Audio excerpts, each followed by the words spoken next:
அஸ்ஸலாமு அலைக்கும். வாங்க, பிஸ்மில்லா.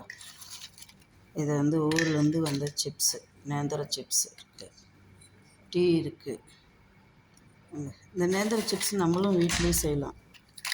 வீட்டில் செய்யணுன்னா நேந்திரம்பழம் முக்கால்பதம் நல்லா செங்காயாக வாங்கிட்டு தோல் சீவிட்டு, நல்லா உருளைக்கிழங்கு சீவுறதில் சீவி எடுத்துட்டு, தேங்காய் எண்ணெய் நல்லா காஞ்ச பிற்பாடு அதில் பொரிக்கிறப்போ பொரிஞ்சு முடிஞ்ச உடனே என்ன பண்ணணும், மஞ்சளும் உப்பு தண்ணியும் கலந்து வச்சுருக்கணும். அதில் ஊற்றி ஒரு 2 நிமிஷம் அந்த தண்ணி சடச்சடப்பு போன பிற்பாடு சிப்ஸை எடுத்து வெளியே வச்சுட்டு சூப்பராக இருக்கும். தேவைன்னா மேலே உப்பு உங்களுக்கு வேணும்னா போடலாம், இல்லைன்னா வேண்டாம். வாங்க, இன்றைக்கி டீ கூட இது தான். பிஸ்மில்லா. வாங்க சாப்பிட்டு பாருங்கள். இது கன்னியாகுமரி ஸ்பெஷல். கேரளாவுக்கும் கன்னியாகுமரிக்கும் நேந்திரம்பழம் ஸ்பெஷல் தானே. வாங்க, பிஸ்மில்லா சாப்பிட்லாம்.